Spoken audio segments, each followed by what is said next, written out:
I'm here. I don't want to talk about we got to talk about the virus. I don't want to talk about the virus, but we got to talk about the virus. But there's other big news we need to talk about. Welcome.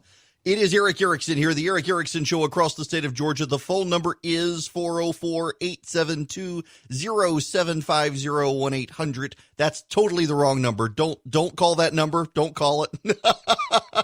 That's the evening show number. This is brain fart moment of the day. The number here is my number for my show.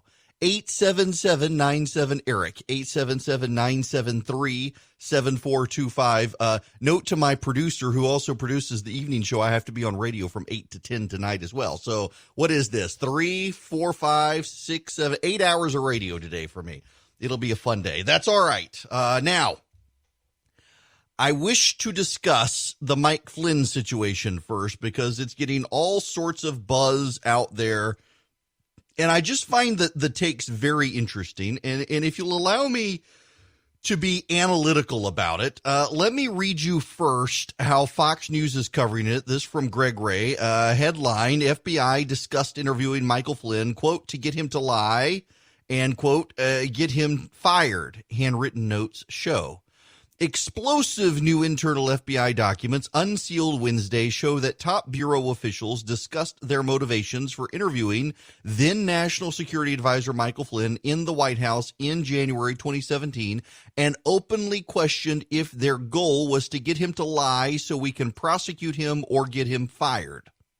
The handwritten notes written by the FBI's former head of counterintelligence, Bill Priestap, after a meeting with then FBI Director James Comey and then FBI Deputy Director Andrew McCabe, Fox News is told, further suggested that agents planned in the alternative to get Flynn to admit to breaking the Logan Act, where he spoke to then Russian Ambassador Sergei Kislyak during the presidential transition period. The Logan Act is an obscure statute that has never been used in a criminal prosecution. Enacted in 1799 in an era before telephones, it was intended to prevent individuals from falsely claiming to represent the United States government abroad. What is our goal? One of the notes read. Truth/admission, or to get him to lie so we can prosecute him or get him fired. If we get him to admit to breaking the Logan Act, give facts to DOJ plus have them decide, another note read. Constitutional law professor Jonathan Turley called the document's implications chilly. Sorry, important person texting. The document indicates that the agents at least discussed the merits of a by-the-book approach. If we're seen as playing games, White House will be furious. The bombshell materials strongly suggested the agents weren't truly concerned about Flynn's intercepted contacts with Kislyak during the presidential transition period, except as a pretext. Former President Obama personally had warned the Trump administration against hiring Flynn and made clear he was not a fan. Obama fired Flynn as head of the Defense Intelligence Agency in 2014. The Justice Department turned over the documents this week, even though a February 2018 standing order in the case from United States District Court for the District of Columbia, Emmett Sullivan, required the government to turn over any exculpatory materials in its possession that pertained to Flynn. Now, Fox News is told even more exculpatory documents are forthcoming as Attorney General Bill Barr continues to oversee the DOJ's investigation. That's the Fox News take on this. Now, let me read you the Politico take. It's as if it's from another world. Natasha Bertrand is on this, and Natasha Bertrand has become notorious on the internet for her seething contempt of the Trump administration. So you can imagine that the telling you, I read you as much of the Fox News article as you needed to know. So I'm going to do the same with the Politico article so you get a sense of how this is being handled in the media. Newly released documents about the origins of the criminal case against former National Security Advisor Michael Flynn show that the FBI officials feared that the new Trump White House might view the Bureau as playing games if it sought to interview him without disclosing exactly what it was up to. The 4 pages of records provided to Flynn's defense attorneys last week and unsealed on Wednesday by a federal judge reflect internal brainstorming at the FBI in January 2017 about how to approach the politically explosive investigation into Flynn's contact with the Russian ambassador weeks earlier during the presidential transition. Flynn's lawyers and supporters said the notes and emails were a smoking gun, evidence that he was railroaded by FBI officials intended on bringing him down. But defenders of the FBI's handling of the investigation said the records showed thorough and thoughtful deliberations about how to handle an exquisitely sensitive inquiry into the president's top national security aide just days into a new administration. 1 page of handwritten notes dated the same day Flynn was interviewed, January 24, 2017, appears to show a debate about how forthcoming to be with him or others at the White House about the nature of the FBI investigation. If we're seen as playing games, the White House will be furious, the note said. Protect our institution by not playing games. The notes also reflect deliberations about whether confronting Flynn with a lie in real time would be helpful to the investigation. What is our goal? Truth, admission, or to get him to lie so we can prosecute him or get him fired, the note read. The public court filings that led to U.S. District Court Judge Emmett Sullivan's order on Wednesday unsealing the records did not indicate who authored the handwritten notes. However, they appear to bear the initials of E.W. Bill Priestap, the head of the FBI's counterintelligence division at the time, and relate to a meeting with the Bureau's then Deputy Director Andrew McCabe, now a CNN contributor. McCabe was the one who ultimately called Flynn that day to ask him to meet with 2 FBI agents, Peter Strzok and Joe Pintka. One issue the FBI officials considered was whether to show Flynn that they already knew details of the conversations with Sergei Kislyak, the Russian ambassador to the U.S. at the time. The knowledge came from court-ordered intercepts of the ambassador's communications, but those details are redacted from the record that was released on Wednesday. Now, 2 stories on the same topic, and yet they take completely different approaches and views of it. What's going on here? Well, there are partisans on the right and partisans on the left, and they're in the news. The partisans on the left work at Politico. The partisans on the right work at Fox News. What's actually happening here? So here's my understanding of what actually went on. The FBI wanted to either get Flynn to acknowledge that he was trying to undermine Obama administration policies prior to the opening of the Trump administration's days by reaching out to Kislyak during the transition and completely scuttling Obama administration stuff in the run-up to the Trump administration coming on? Or did they want to allow him to lie and deny it when they had the transcripts? Of course, he's a smart guy, he would have known. And therefore entrap him so that they could prosecute him. Essentially, did they want him to admit he was trying to undermine the Obama administration, or did they want to allow him to lie and prosecute him?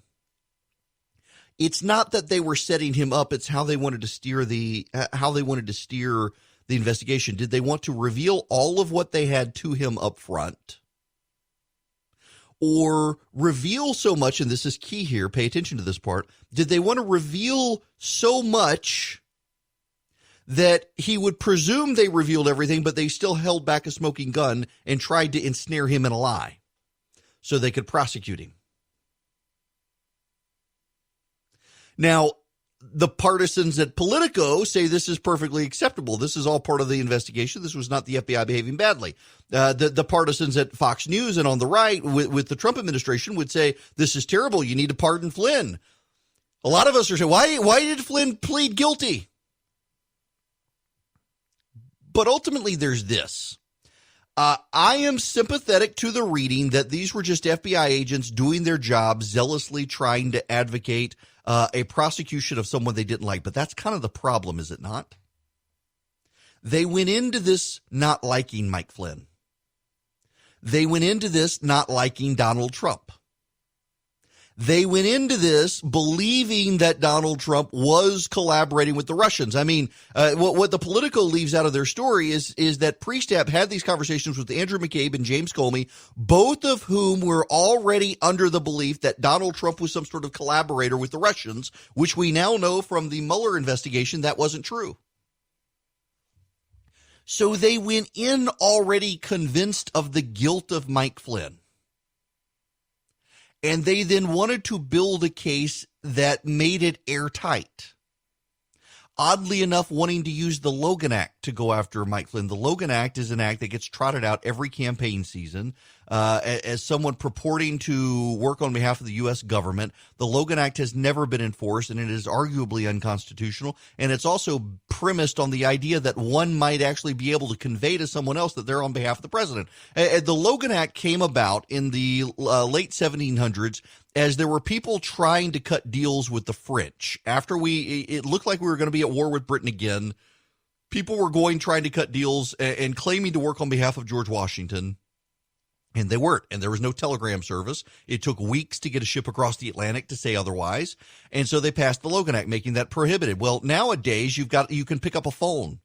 You can get real world access. And you also have television broadcasts. You can say, this person doesn't actually work in the White House. Then probably they aren't working on behalf of the President of the United States. But hey, they are working on behalf of a presidential transition team of a new administration with new ideas. Perhaps we should be able to talk to them. The idea that the FBI wanted to premise this on the Logan Act to begin with is stupid. I mean, it's stupid on stilts. They should be fired just for taking the Logan Act seriously. But there's the other thing here as well, I understand the zealous nature of these investigators, but they're investigators. They're not prosecutors. I don't believe the grand elaborate machinations of some of what the Trump supporters say.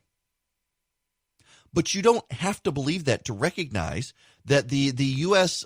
Judges who were in charge of the wiretaps and the national security surveillance of the FISA court, that's what I'm looking for, the FISA court has already said that the FBI had been lying to them to get some of these wiretaps and left out key evidence. You don't have to be a Trump partisan to recognize that these guys are investigators. Their job is to try to get to the truth. Their job is not to try to entrap people. And you can say, well, that's what the FBI does. Well, the FBI is not there to serve as a tool of the U.S. attorney to get prosecution. The FBI is Federal Bureau of Investigation, not FBP, the Federal Bureau of Prosecution. They're there to investigate.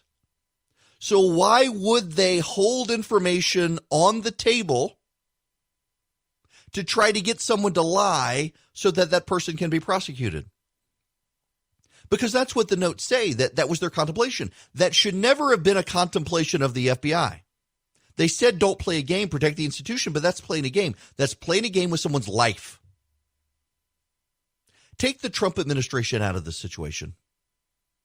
You know, I have refused to go down the rabbit holes of a lot of the conspiracy theorists of the hardcore Trump supporters because so much of it doesn't make sense. Yes, the truth is Christopher Steele worked with the Democrats and Hillary Clinton to build a dossier on Donald Trump. He was a foreign operative. He relied on spies, and a lot of the stuff is made up. I do not think it was a collaboration with the Obama administration to build the dossier or anything like that. There's no evidence of that. There's never been evidence of that. There's certainly evidence that people who knew it was in the dossier then leaked to the Obama administration. They became concerned and took it to the FBI, and the FBI began building cases. And hey, look, Mike Flynn got caught up in it. There are reasonable ways to approach this beyond the cuckoo for Cocoa Cuff conspiracy theories, and too many people on the right are going down the conspiracy theory rabbit hole right now. But even if you take the political reporting and not the Fox News reporting, the reporting most sympathetic to the FBI still makes the FBI look bad. An investigator should not be withholding evidence when trying to get to the truth to try to entrap a guy into lying so that they can prosecute him. And that's what the FBI did. And we now know there is a pattern within this FBI run by James Comey, not by Mueller, but by James Comey and by Andrew McCabe, to allow the investigators to dabble in not telling the truth so that they could get big prosecutions, to essentially justify the perp walk and earn their keep. And that's not how the FBI should be working. That's the problem here. You can take a reasonable approach and say, listen, Mike Flynn did something he should not have done. and he made promises to the Russians that had not been authorized by President-elect Donald Trump, and that could put Donald Trump in a sticky position, and we now know he lied to the vice president about those conversations. That is, at heart, what happened here. The FBI claims Sally Yates, remember her, the former acting attorney general who quit and is now a Democratic just celebrity, went to the vice president. This is what caused Mike Flynn to get fired, that he lied to the vice president about his contacts with the Russians. We know he did lie to the vice president about his contacts with the Russians. That's not in dispute by anybody, including the vice president and the president. But is that worth sending him to jail when ultimately we know the FBI was out to try to get him prosecuted by withholding their own information? I mean, that's the thing, is Flynn withheld information from the vice president and denied something he should have admitted. The FBI's just done the exact same thing with Mike Flynn. It's me. Welcome back. The phone number here, if you want to be a part of the program, is 877-97-ERIC, 877-973-7425. So the World Health Organization is out praising Sweden. You got a bunch of the president's supporters now, just they don't know what to do. Y'all, okay. I'm, a couple of years ago, I mean, hell, last year, multiple news outlets would name me as some sort of prominent member of the conservative movement, and I've just been kind of horrified with the conservative movement. And so many people just turned into grifters. And I know so many people, and this is the most profound thing. I know so many people who I sat in rooms with who can't stand the president, and to this day privately seethe with contempt for the man. And yet they go on TV and act like they want to hump his leg. I know these people. No, I'm not going to name and shame them. I'm not going to get into a peeing contest with them. But it really is just perplexing to me. Why can't you just tell people what you think and let the chips fall where they may? I mean, I tell people all the time, I'm going to vote for the guy. Man, there are days of late where I wake up and like, can I really do this? I told him I would, though. And I'm sure I will. I mean, look at the Democrats. And I don't think Amish is going to be viable. So I'll vote for the president. But I recognize at least that most of what I'm getting from him comes in spite of him, not because of him, if I'm honest about it. And you should be too. But man, I look at some of the people out there who they don't like the guy, but in public they want to hump his leg. And it is just, it's offensive to me as someone who I at least try to tell you what I think, as opposed to telling you what I think you want me to think. And you can disagree with me. You can call in. I keep an open phone line here. But watching the people who have been savaging the World Health Organization for weeks, as they should. The World Health Organization is a garbage organization that we should no longer be a part of, given what they did to China, given that they put in charge of the World Health Organization a guy who helped murderous regimes in Africa.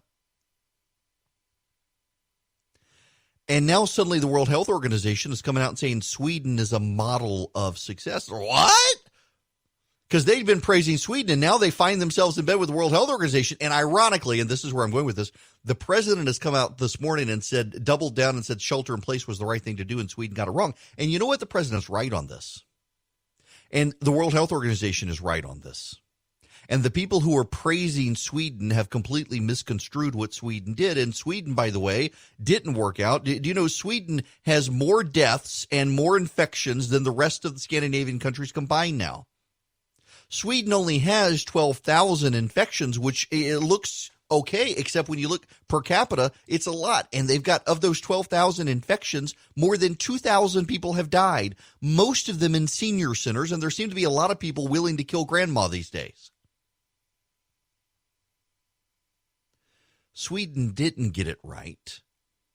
The infection has been spreading, but here's the thing that people are missing. Sweden did begin to do more and more shutting down. They limited groups to 200, then they limited groups to 50, then they limited sporting events, then they limited people in restaurants, and they limited people in bars, and they limited people in social contact, and they required social distancing, and they finally had to shut down nursing homes. And, it is a situation where the virus is spread in Stockholm. I have been to Sweden. My people are Swedish. I have been to multiple places in Sweden, and Sweden is pretty spread out. And this is a virus of urban areas, and there are only a couple of urban areas in Sweden for the virus to be able to spread, and it is spreading through those areas. The reason Sweden looks okay is because of what's happening in the rest of the country where the virus hasn't gotten to, because none of those people are allowing people from Stockholm to show up. The president is actually right, and it's really funny to watch these people who've long hated him and pretend to like him now being mad at him again. I'm just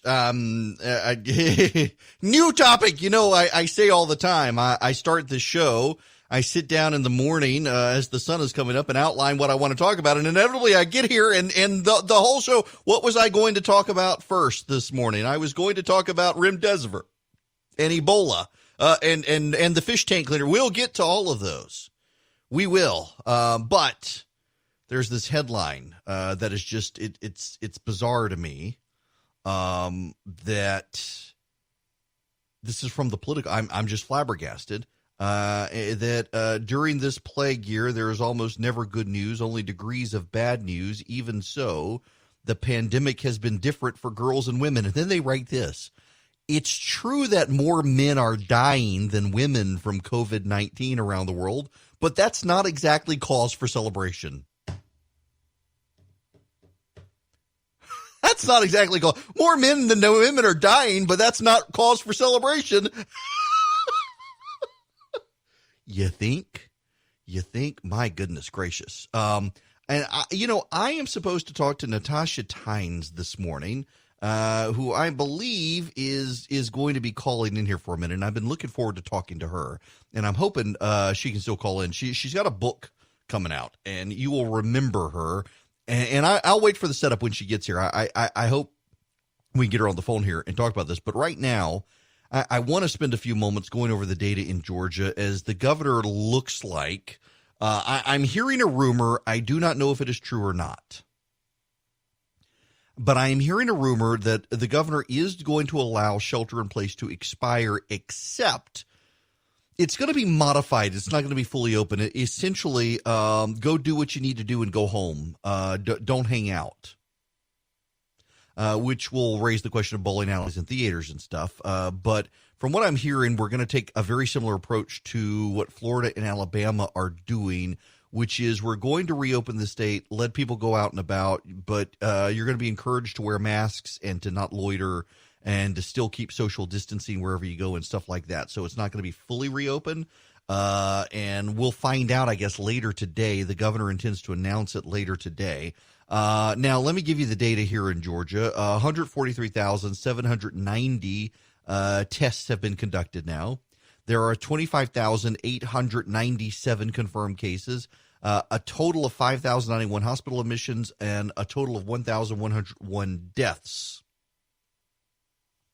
Now, where does that actually stand in totals? Well, our high in the last couple of weeks, in the last 10 days, was April 20th. It was 841, 695 on April 21st, 685 on April 22nd, 540 on April 23rd, 553 on April 24th, 240 on April 25th, 161 on April 26th, 258 on April 27th, 110 on April 28th,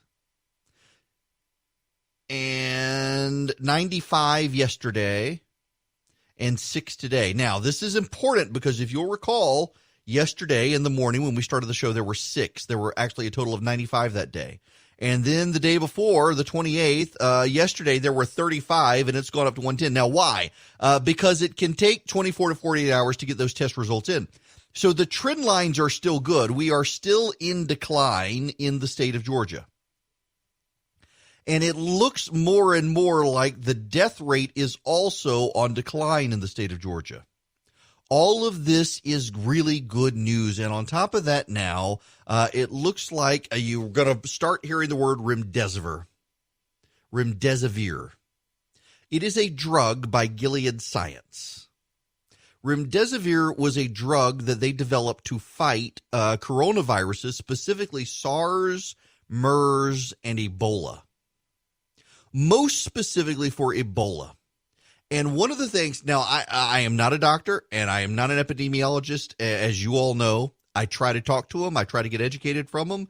And I'm happy to go into what a number of them have told me about that video from the doctors in California that YouTube took down. I do want to talk about that today. But what I am hearing from multiple people, and I have not specifically asked the question, but I've been reading a lot on this, is that one of the things Gilead Science did as a thoughtful approach to remdesivir is to treat these coronaviruses as blood disorders, not as pulmonary disorders. In other words, the common symptoms of COVID-19 are what? That they cause essentially pneumonia. They fill your lungs up. They cause pulmonary distress that then cascades into heart distress. The number one cause of a COVID-19 death is a heart attack. But in the last week or two, you've heard these stories come out that doctors globally have found clots and microclots, lots of people having strokes who have gotten COVID-19.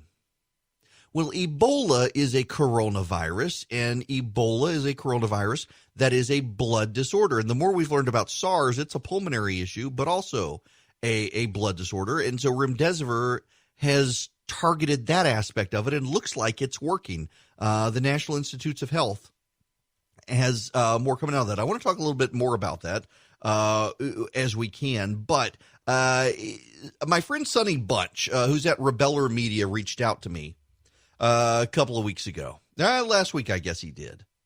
And he asked if I was interested in talking to an author who has a book coming out. They called me Wyatt. And you may remember the story that Natasha Tynes tweeted out just very innocently a picture on Twitter of someone saying that, you get in trouble if you're on the D.C. Metro and they see you eating. And, well, there was a uniformed employee eating.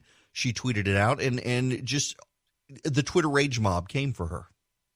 And her book got canceled. And Sonny Bunch's company that he's affiliated with, Rebeller Media, they decided to publish the book. They called me Wyatt. And I'm actually really interested to talk about this book and the related story because of how I grew up. Is different from how Natasha grew up, but I grew up in the Middle East as well. And so some of this I can relate to. And so Natasha is joining me. Thank you very much for taking time out of your morning to do this. Thank you for having me. So first of all, but before we get into the book and everything, if you wouldn't mind, just give folks your background. I know your family is from Jordan. Were you born there, or were you born in the United States? Yeah, I was born and raised in Jordan. I went to high school there. All my family's still there. My sisters, my friends. I moved to the U.S. in my late 30s.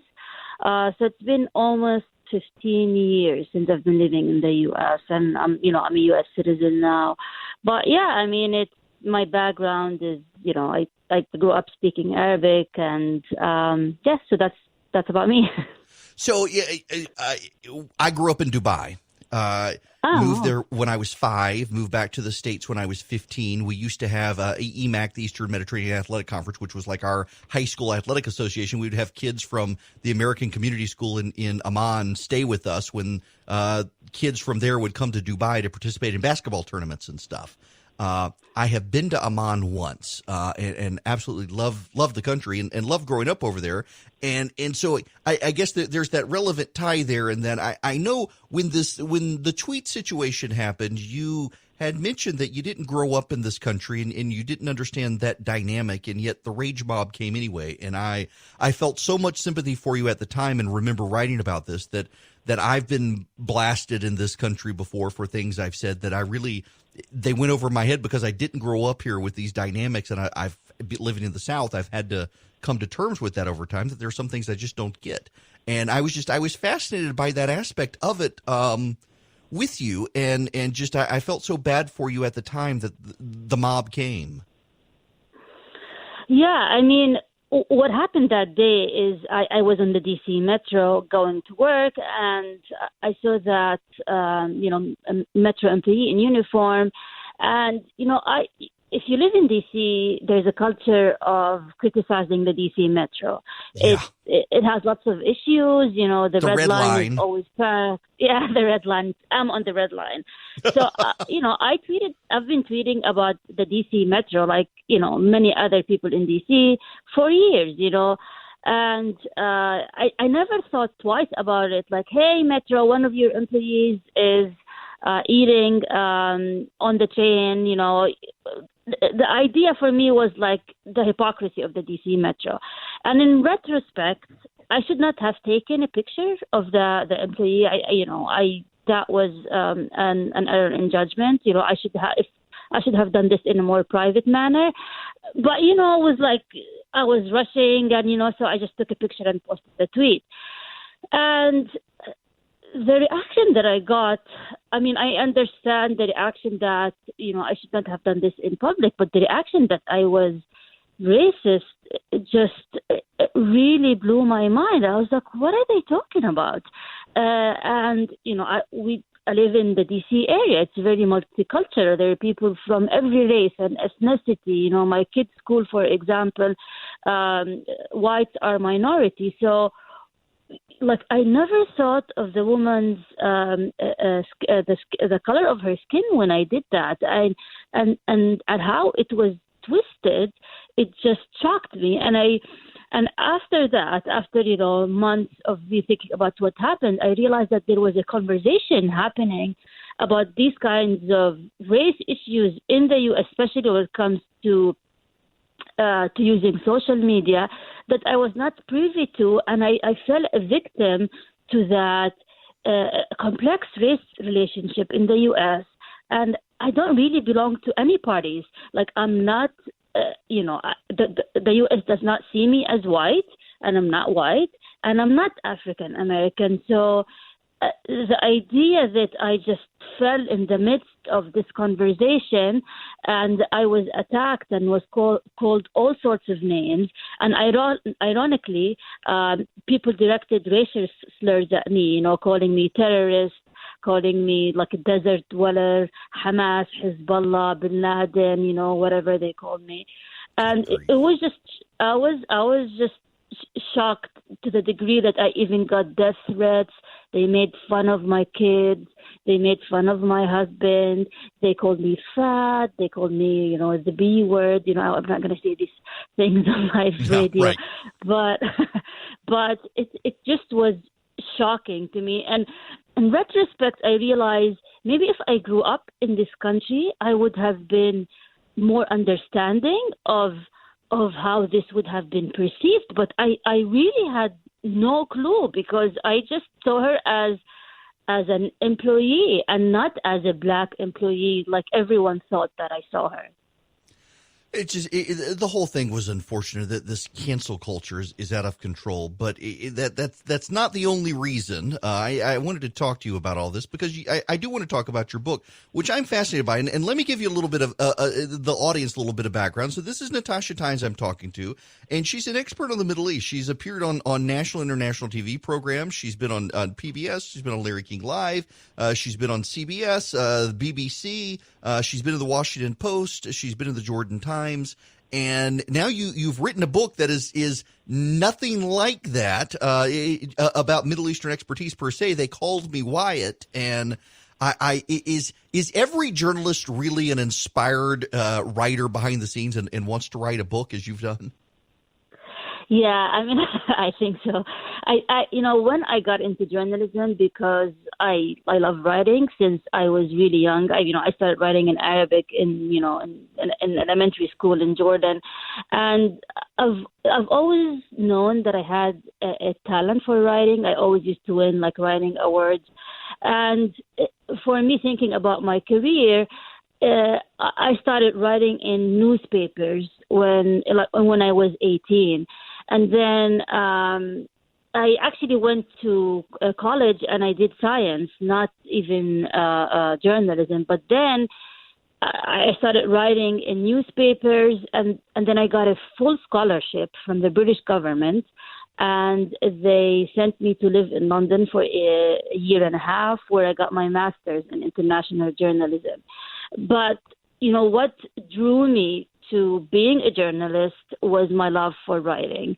And while my book is fiction, it deals with issues, with supernatural issues like reincarnation. But the book is really about growing up in the Middle East, and it talks about current issues, which is being an immigrant in the U.S. and dealing with those issues. And ironically, it also talks about race and race issues, with a special focus on being an Arab woman in the U.S. And if you read my book, you realize I was actually harsh on both culture. I was critical of the Arab culture, and I was also critical of the American culture. And I think this is when you live in both cultures, you're kind of in limbo. You don't know where you belong. One foot in place, the other foot in the other place. And that was really what I tried to explain or explore in my novel. Well, and we've only got about a minute left, but I love the concept of being able to explain those things through the idea of, if I understand it right, because I've got a copy of it but have not yet plowed through it. I've read the synopsis, though. It's about a Jordanian student who's murdered, whose consciousness survives, and takes up home in someone else to try to solve the. And I want to leave the little plot twist there as to who the consciousness takes up in, but to try to solve the murder and seeing life.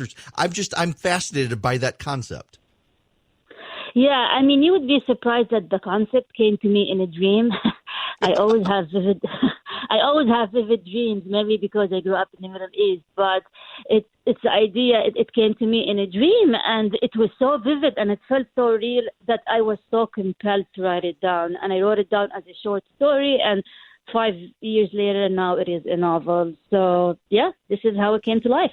Well, Natasha, I'm out of time, but thank you so much for stopping by. I have a copy of it myself. I'm excited to read it. I bought my copy. It wasn't a review copy. I went out and bought it. I didn't realize that I could, and so when Sonny emailed me, I got it. And thank you so much for joining me. I look forward to reading it. I'm very excited by just the whole concept of the novel. Thank you. Thank you very much. Hope you enjoy it. Thank you. That's Natasha Tynes. Her book, They Called Me Wyatt. There is a plot twist. I know what the plot twist is. Essentially, a student is murdered, and their consciousness survives. They want to solve their own murder, and their consciousness takes up residence in the body of someone else. As to who it is, I'm going to leave it there. You should read the book. I'm actually really excited to read this. I rarely read novels, but I was intrigued by this. So They Called Me Wyatt by Natasha Tynes, who famously nearly got her book unpublished. In fact, it had to go to a different publisher because the first publisher refused to continue publishing it after the rage mob came for her. Well, I'm going to tease you here for the top of the hour that the Stacey Abrams campaign to become vice president is starting to get open criticism from members of the Democratic Party. It's not going the way that I'm presuming well, listen, she's a smart person. She had to know that there was going to start being pushback. I don't know that she knew that it was going to be as vocal as it is or from the direction it's coming.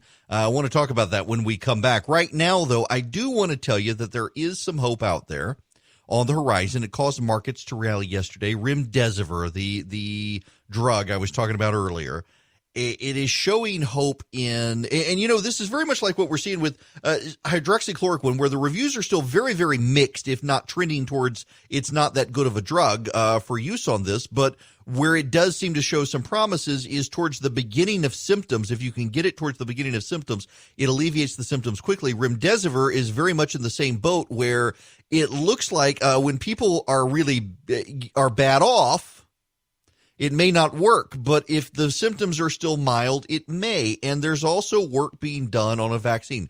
I got to tell you, though, this will not surprise you But this is the New York Times. This is actually from the Orlando Sentinel, but it's a New York Times story. Let me read you the headline. Trump seeks push to speed vaccine despite safety concerns. President Donald Trump is pressing his health officials to pursue a crash development program for a coronavirus vaccine that could be widely distributed by the beginning of next year, despite widespread skepticism that such an effort could succeed and considerable concern about the implications for safety. The White House made no public announcement of the new effort called Operation Warp Speed, and some officials are apparently trying to talk the president down, telling him it would be more harmful to set an unreasonably short deadline that might result in a faulty vaccine than wait for safer, more effective. Wait a second. Now, this is not just the president of the United States. These are senior advisors. These are people in the medical community. These are researchers around the world. They're all rushing to get a vaccine. But there's a Trump angle. There's an angle by which the New York Times can make the president look bad. And so they must pursue it and rush it. I'm actually kind of fascinated by that. I mean, really, I am. Because the story has been out there for weeks that they were trying to rush a vaccine. They were trying to come up with a vaccine. They were trying to cut as much red tape as they could. They were trying to find as many guinea pigs as they could. Hell, there was a story the other day that Oxford University researchers were worried that shelter in place was being too effective and they need people to get sick so they can test the virus because they want to rush it. And yet suddenly it's blame Trump. I would treat these stories more credibly if they didn't come every day and contradict so many other stories out there of others who are trying to rush to find a vaccine. Seriously, honestly, this is ridiculous. And this is where we are with these sorts of stories. It's always about blame the president, never about what's actually going on.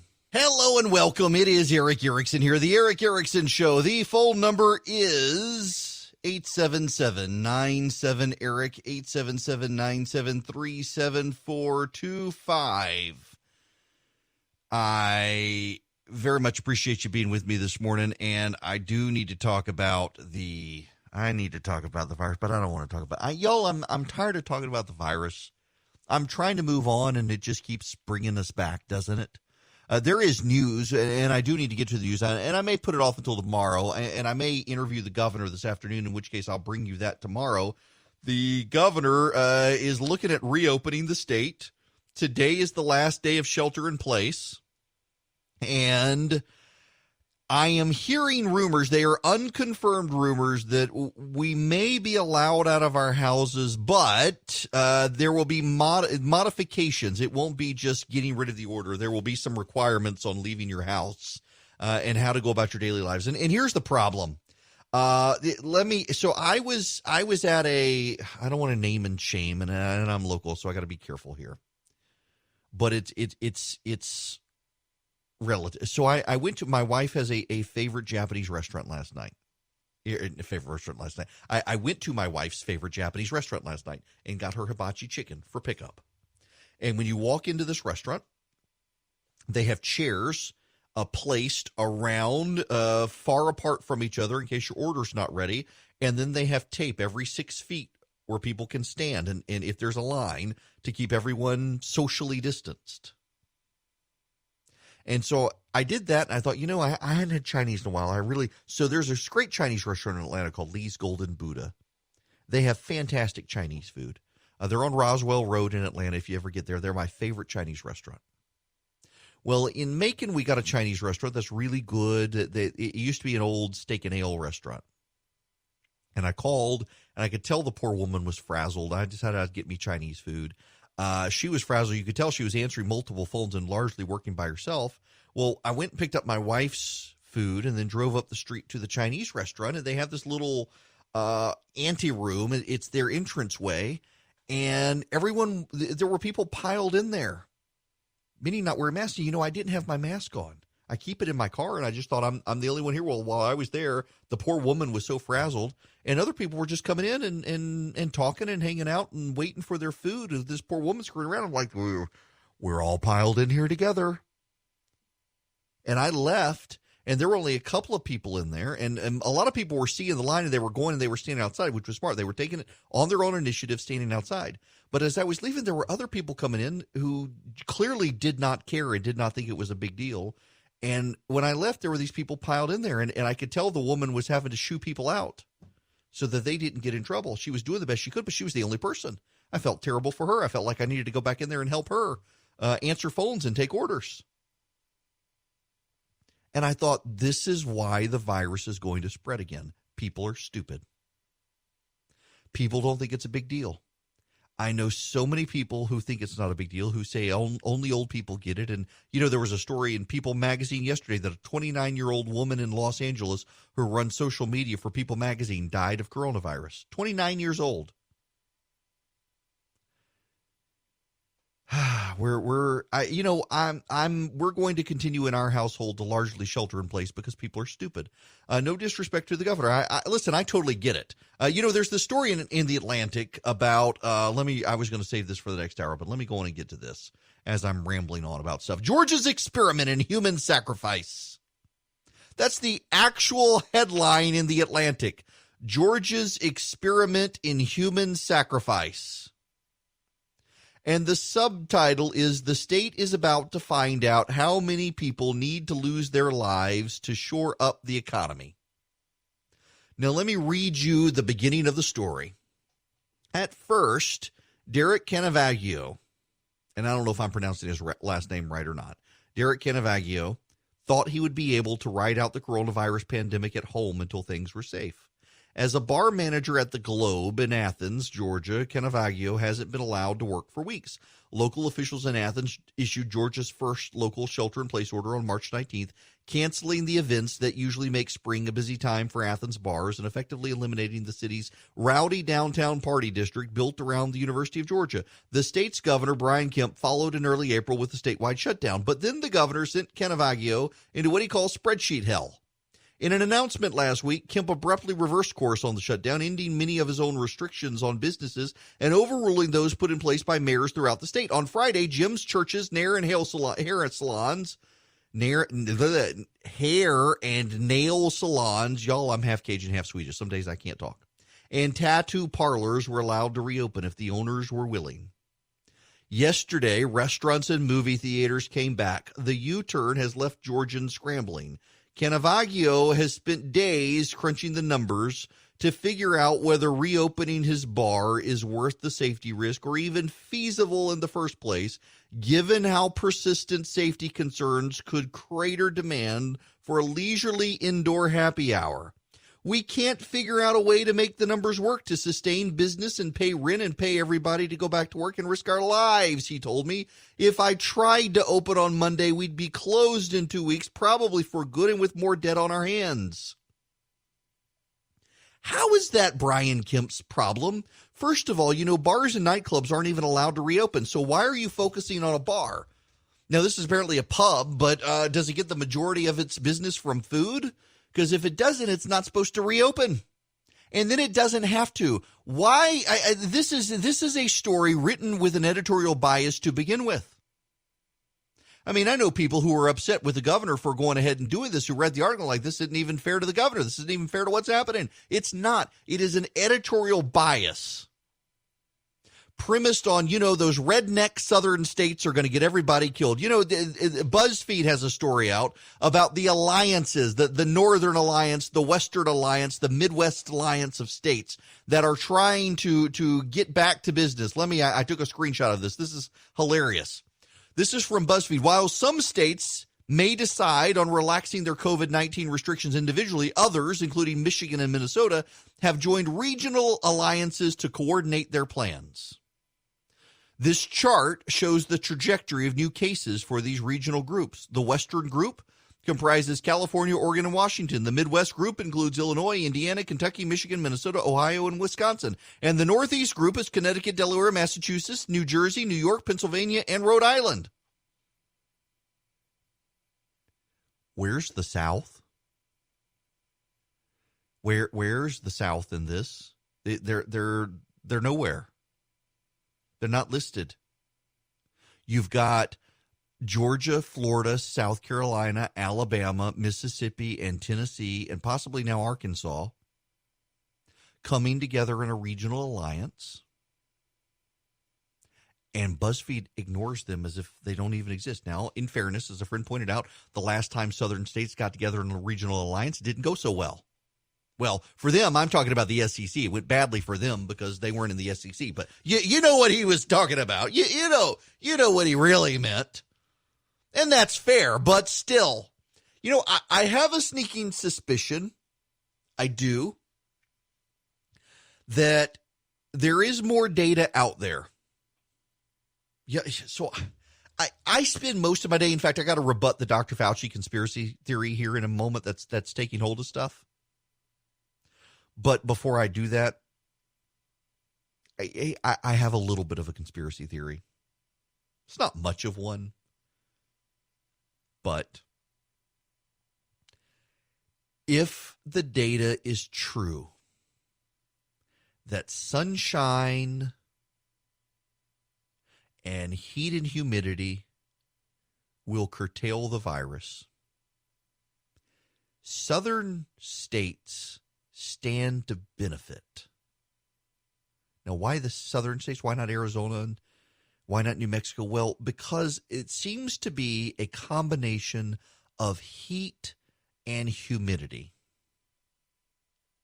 Why heat and humidity? I don't quite understand it, but, your breath is water vapor.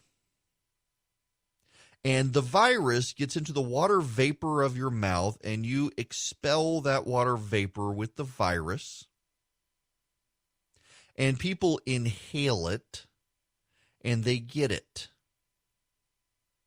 Well, if you've got water vapor in the air, and the water vapor in the air is warm, and a lot of it, it makes it harder for the virus to transmit, because if there's not a lot of water vapor in the air, when you breathe out the water vapor, then your water vapor is basically the only water vapor there that people are breathing in. I'm not a scientist, and I am probably getting this completely wrong.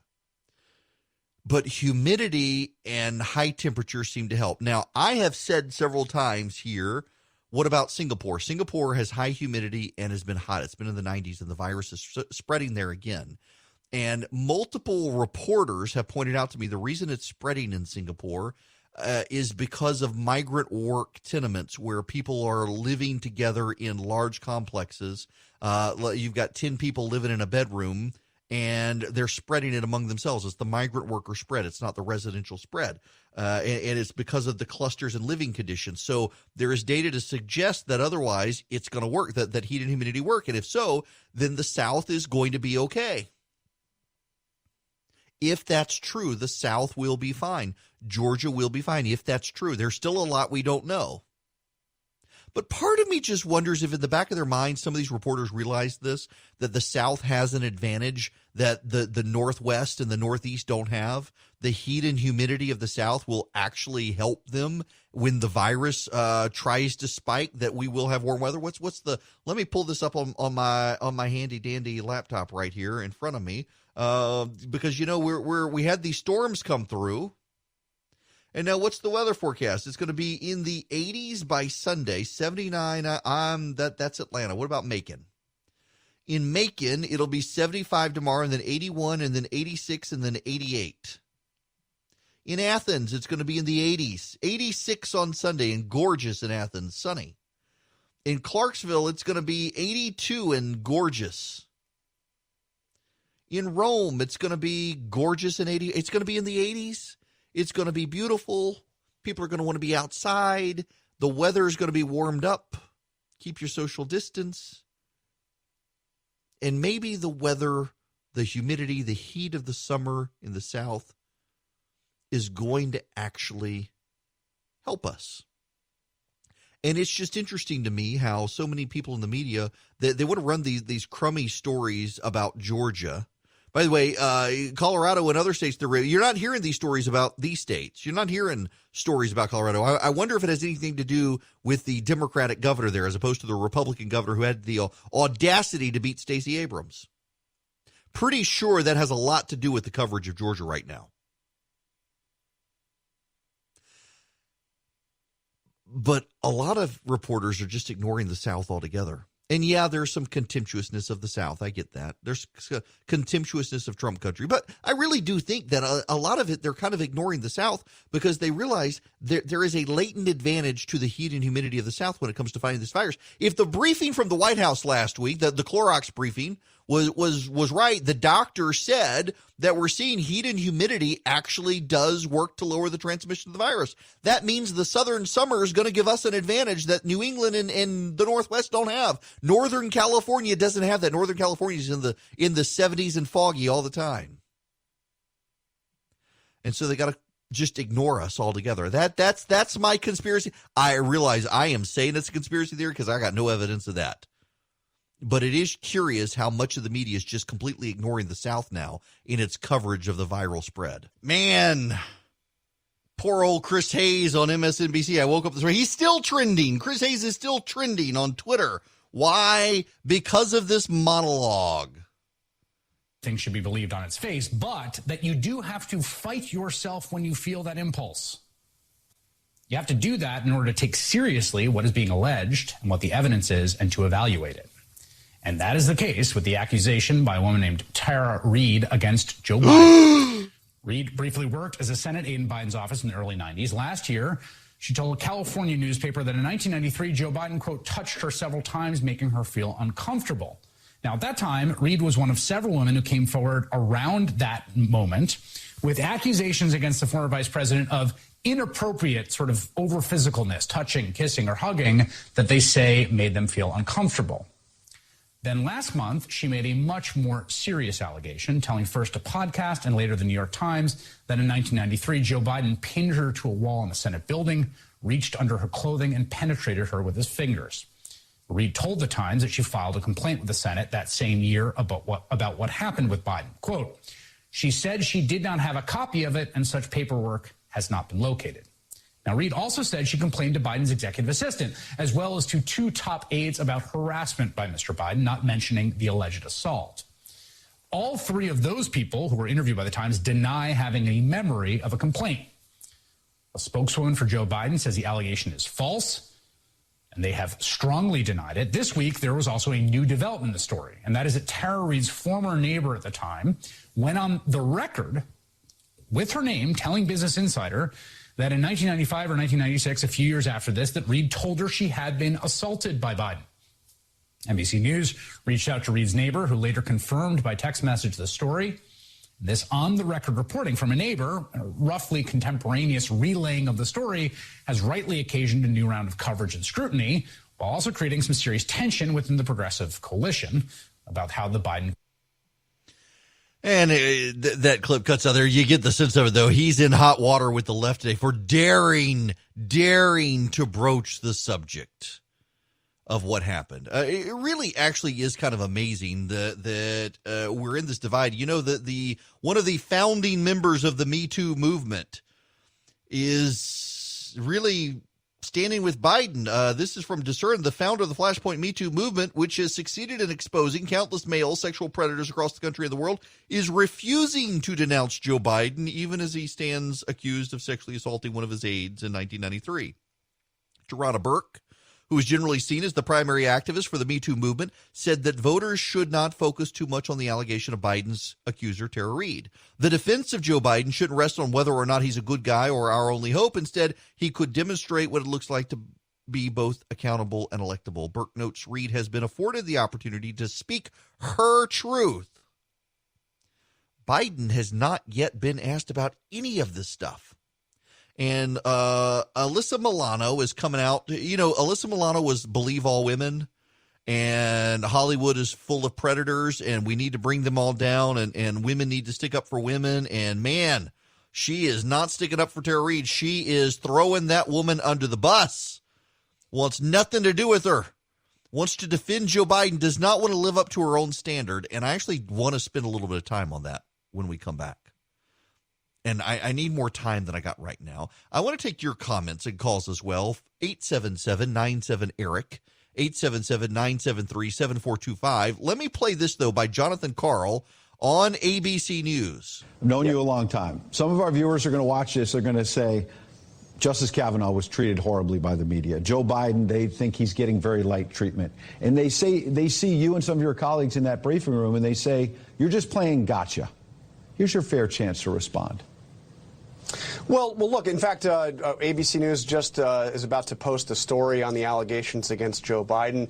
When I go into that briefing room, I'm not asking questions of Joe Biden. If I was, it'd be a different set of questions than when I'm asking questions of Donald Trump.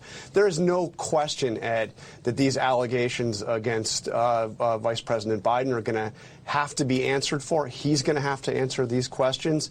And I think you're seeing the story as more evidence has come forward. It's being covered. In fact, I think it's on the front page of the Washington Post today. Dun, dun, dun. Yeah, he's going to have to cover it. They're not going to be able to get out of this. They're going to have to find a way to talk about the situation because it continues to drip out. So Biden's team was, and you heard Stacey Abrams, let me play, where's the excerpted Stacey Abrams bit? Biden's campaign says untrue, never happened. Is this a credible allegation? I believe that women deserve to be heard, and I believe that they need to be listened to. But I also believe that those allegations have to be investigated by credible sources. The New York Times did a deep investigation, and they found that the accusation was not credible. I believe Joe Biden. I believe that he is a person who has demonstrated that his love of family, his love of our community has been made perfectly clear through his work. Citing the New York Times. Well, hang on. This is from Mike Brest at the Washington Examiner. The New York Times has issued a strong rebuke of the Biden campaign for allegedly misrepresenting the publication's deep dive into sexual assault allegations levied against the presidential contender. Tara Reid, 56, who worked in Biden's Senate office in 93, alleged that Biden inappropriately touched her and did all this other stuff. The Biden campaign is instructing supporters to use talking points referencing the New York Times recent investigation. However, the newspaper accused the Biden team of misconstruing the findings. Hey, wait a second. Stacey Abrams was just using those talking points. Was she using talking points? Welcome back. It is Eric Erickson here. The phone number 877-97-ERIC, 877-973-7425. My goodness gracious, this happened. Allison Camerata on CNN with Nancy Pelosi. Understood. Okay, Speaker, I also want to ask you about former Vice President Joe Biden and about this allegation that is being made by one of his former Senate staffers. Do you think that it is time for Vice President Biden to address this head on himself? Well, I have great sympathy for any women who bring forth an allegation. I'm a big, strong supporter of the Me Too movement. I think it's been made a great contribution to our country. And I do support Joe Biden. I'm satisfied with how he has responded. I know him. I was proud to endorse him on Monday. Very proud to endorse him. And so I'm satisfied with that. He hasn't, to be clear, he hasn't addressed it. His campaign has addressed it, but he has not directly addressed it. Should he directly, publicly address it? It's a matter that he has to deal with. But I am impressed with the people who worked for him at the time, saying they absolutely never heard one iota of information about this. Nobody ever brought forth a claim or had anybody else tell them about such a claim. But again, we have an important election at hand, one that is, I think, one of the most important ones that we've had. We say that every election, but I think this one is the most crucial. And I supported him because he's a person of great values, integrity, authenticity, imagination, and a connection to the American people. He understands the kitchen. Yeah. This is starting to sound like Stacey Abrams. It's just remarkable. Let me go back to the Abrams bit. Let me play this again from whatchamadiggity, Don Lemon show. Biden's campaign says untrue, never happened. Is this a credible allegation? I believe that women deserve to be heard, and I believe that they need to be listened to. But I also believe that those allegations have to be investigated by credible sources. The New York Times did a deep investigation, and they found that the accusation was not credible. I believe Joe Biden. I believe that he is a person who has demonstrated that his love of family, his love of our community has been made perfectly clear through his work. I can cut that off there because you notice she too brings up the New York Times. And now we know from BuzzFeed and the New York Times of all things that this was a talking point of the Biden campaign. The Biden campaign is pushing people to say the New York Times thoroughly investigated. And now the New York Times is pushing back and saying, wait, not so fast. It wasn't a thorough investigation. Stop telling people that. Well, now we have Alyssa Milano. And this is hilarious. Talk about trying to split the baby, and she's no King Solomon. This is her writing in Deadline about the Tara Reade matter. When I sent the Me Too tweet, which helped spark a movement by amplifying the work of Tarana Burke in 2017, I didn't know what it would bring. I knew I was in pain. I knew millions of women around the world were in pain, and I knew how lonely that pain was, how isolating the experience of being a victim of sexual assault was, and how bad it was for us as a nation and as a species.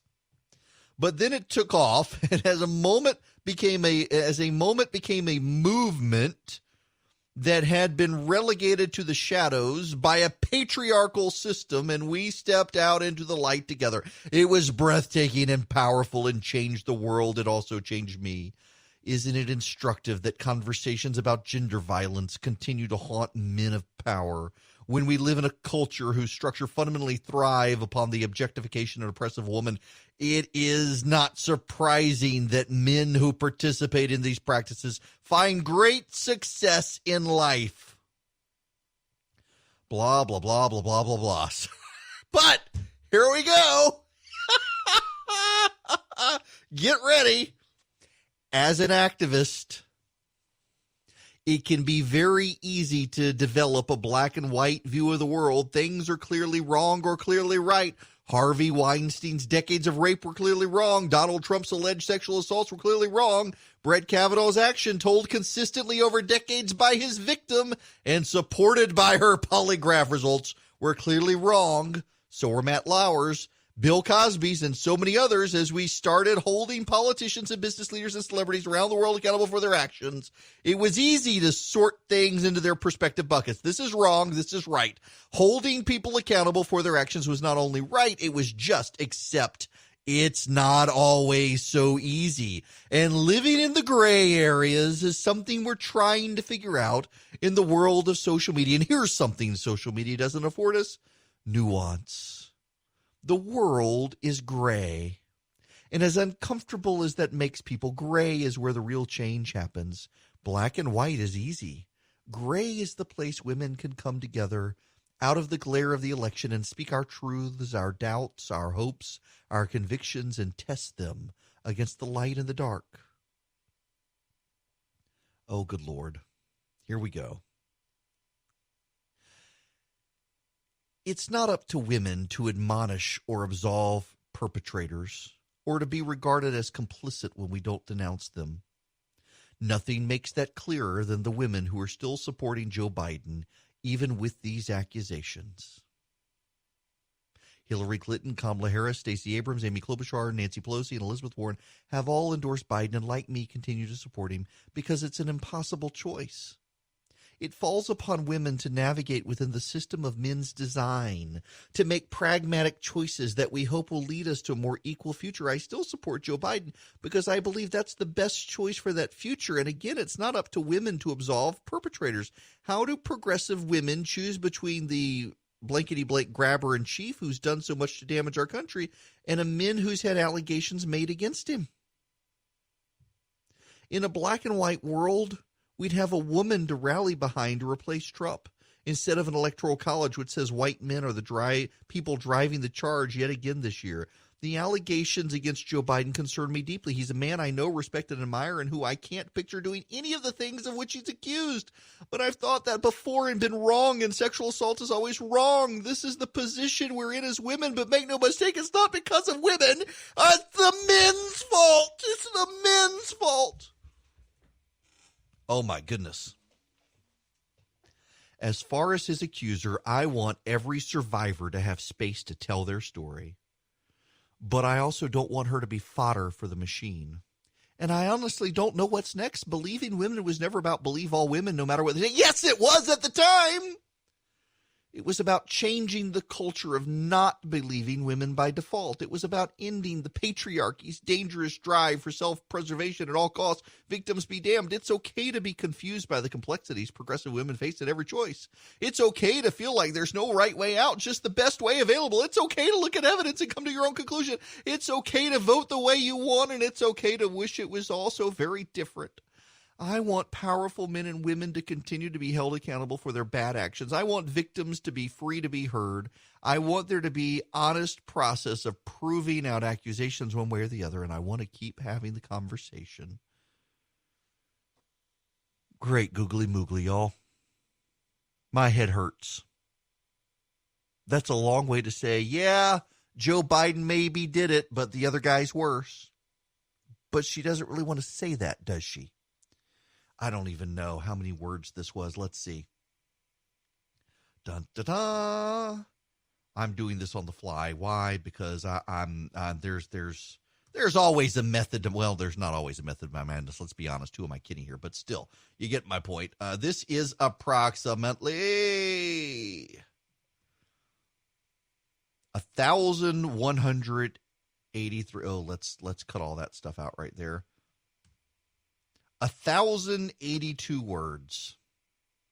1,082 words Alyssa Milano wrote to basically say, yeah, Biden might have done it, but I'm still voting for him because he's only alleged to have grabbed a woman by her. Donald Trump says he did it. That's her standard. And hey, more power to her. More power to her. But really, do we need an Alyssa Milano who's been preening about all this stuff for so long to do this? This is. Let me go back to this paragraph. It's not up to women to admonish or absolve perpetrators, or to be regarded as complicit when we don't announce them. But that was her whole MO earlier. With Brett Kavanaugh, you see, that was what they did. Let's not allow them to revise history now to defend Joe Biden. And that's what this is about. Listen, y'all. The allegation about Joe Biden from Tara Reade is 30 years old. And she said nothing when he was being vetted to be vice president. She said nothing when the New York Times was asking women about Joe Biden being gropey. She waited until she admitted it on a podcast sometime later. She didn't say anything at the time. She said nothing. And if we believe the Stacey Abramses of the world, we have to admit that there are times that because of men in power, women don't say anything when they could, when they should stand up. They're too scared, and we need to be sympathetic to them. And so maybe that's the case. But the issue here, I want you to understand this from my perspective, and you can disagree.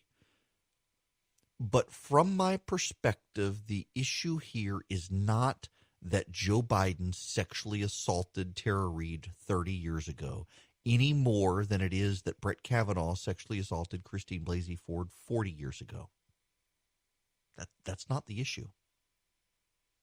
Whether you believe it happened in either case or not, that's not the issue.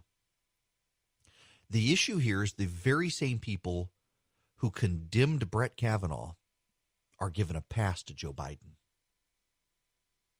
They'll believe Christine Blasey Ford, who had no witnesses. But they won't believe Tara Reade, who has multiple people who corroborated in near time that she told them. They'll believe Christine Blasey Ford, who told no one ever until Brett Kavanaugh was headed to the Supreme Court. But they won't believe Tara Reade, who told her neighbor, who told coworkers, who told people that she was roommates with at the time. They won't believe Tara Reade when one of the key details is that she was taken off helping interns. And the interns who were there at the time say, yep, she was taken off helping us, no explanation given. They won't believe the audio of Tara Reade's mother calling Larry King live. Tara Reade says her mom even called into Larry King live, and by God, we then find video or audio of this woman calling into Larry King live. All of that stuff happened in real time, and we're not supposed to believe any of this stuff. We're not supposed to believe it? Yes, hello. I'm wondering what a staffer would do besides go to the press in Washington. My daughter has just left there after working for a prominent senator and could not get through with her problems at all. And the only thing she could have done was go to the press, and she chose not to do it out of respect for him. Or she had a story to tell, but out of respect for the person she worked for, she didn't tell it. That's true. There's Tara Reade's mother in the 90s. As all this stuff is being discussed, are we not supposed to believe her mom? Her mom has since passed away. Multiple people have said, yep, that's her mom, recognized the voice. There's a lot of evidence that it happened. There's also no evidence Joe Biden did this to anyone else. But the issue has never been about whether or not he did it. And that's what you need to see here. The issue is about the way the media covered Brett Kavanaugh versus the way the media is covering this. Joe Biden has had multiple interviews since the Tara Reade allegations came out, and no one has asked him about it. No one has bothered to challenge him. And when Stacey Abrams went on Don Lemon's show on Monday night, she was parroting multiple times. On multiple times in that interview, she cited the New York Times' thorough investigation. And now again, the New York Times, this is from Mike Brest at the Washington Examiner, the New York Times issued a strong rebuke of the Biden campaign for allegedly misrepresenting the publication's deep dive into sexual assault allegations levied against the presidential contender. Tara Reade, 56, who worked in Biden's Senate office in 93, alleged Joe Biden inappropriately touched her. The presumptive Democratic presidential campaign has denied the allegations. Biden hasn't addressed them. The Biden campaign is instructing supporters to use talking points referencing the New York Times' recent allegations. Here's what they said. BuzzFeed reported on the existence of talking points being circulated by the Biden campaign that accurately suggest a New York Times investigation found that Tara Reade's allegation did not happen. Danielle Rhodes-Ha, the paper's vice president of communications, told the Washington Examiner on Wednesday, "Our investigation made no conclusion either way. As BuzzFeed correctly reported, our story found 3 former Senate aides whom Reade said she complained to contemporaneously, all of whom either did not remember the incident or said that it did not happen. The story also included former interns who remembered Reade suddenly changing roles and no longer overseeing them, which took place during the same time period Reade says she was abruptly reassigned. The Times also spoke to a friend who said Reade told her the details of the allegations at the time. Another friend, Ann Reade's brother, say she told them of the traumatic sexual incident involving Biden." So in other words, you've got the New York Times coming out and saying the Biden campaign is telling people to use this talking point, and the talking point is not accurate. And you've got Stacey Abrams going on television parroting the Joe Biden talking point. In other words, Stacey Abrams wasn't saying what she thought. She was saying what the Joe Biden campaign told her to say. Maybe Don Lemon should have a do-over. By the way, this is another one. This one makes me laugh. This is about Katie Hill, California Congresswoman, resigns amid allegations of affair with her staffer. Although it's more than that. Apparently there were all sorts of other things and pressure brought to bear, according to some. But so Michael Stern, who is a prosecutor, former federal prosecutor, says Katie Hill had a consensual affair with a staffer.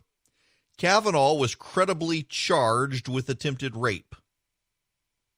Katie Hill's resigning. He's on the Supreme Court. Democrats stop going high when they go low. Take a lesson from Ralph Northam. And now he's saying, I've been holding my tongue on thoughts on Tara Reade's allegations of sexual assault about Joe Biden. I've never been any good at remaining silent. So he's attacking Tara Reade. You know, one of his attacks on Tara Reade, I've read this column. It's actually kind of funny. Believe it or not, this is happening on the left now, is that Tara Reade is a Putin plant. You knew this was going to happen. It always goes back to Vladimir Putin. Oh, my gosh. Someone's accusing Joe Biden of something inappropriate. It must be Vladimir Putin behind it. This guy is actually doing that. You knew it was going to happen. You knew it was going to happen.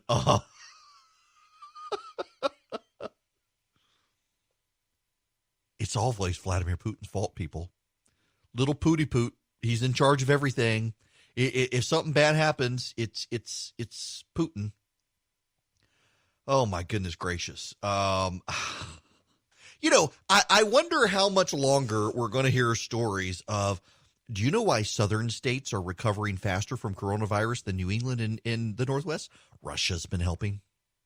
Russia sent them supplies. It's Vladimir Putin who's protecting them. Really, it's terrible there, but the Putin machine is covering. I mean, it's always blame Putin on the president. And see, this is why there is a serious situation building with China. There is a real serious situation building with China, and we need to figure out a way forward to be able to deal with the Chinese situation. We need to figure out a way forward to be able to combat China, and too many members of the press are sympathetic to China. Think how often we've had members of the press peddle stories, including CNN and the New York Times and the LA Times and USA Today and the Washington Post and MSNBC, all say that China handled this so well. The Chinese military did well. They stepped up. The Chinese are doing well. Y'all, they're really, see, I have the sneaking suspicion that members of the press think, hey, if the Chinese and the Russians are both going to do this, we should at least go with China. I have this sneaking suspicion that that's where we're going to go with this. That, hey, China and Russia, they're both bad, but the Chinese are less bad. Have you been to Shanghai? Look how so technologically adept it is. We should go with the Chinese. I really do think that there's a discussion here. The Chinese they just disappear you if you're a member of the press. The Russians throw you out of high buildings. That wouldn't surprise me at all. We got problems here, folks. We got real problems with the media that hate the president so much they're willing to side with the Chinese communists and then blame Russia for anything they don't like. Anytime something goes the wrong way for Democrats now, including this Tara Reade story, you've got Democrats saying, oh, it was the Russians. It's the Russians. That's what it is. It's the Russians. Maybe it's not actually. Welcome. It is Eric Erickson here, the Eric Erickson Show. Yeah, that would be me. I am Eric Erickson. The phone number, if you want to be a part of the program, is 877-97-ERIC, 877-973-7425, as I wake up my monitor that has gone to sleep. Now, I got other stuff to talk about, but I do need to do a little bit of virus stuff too. It is important. It is.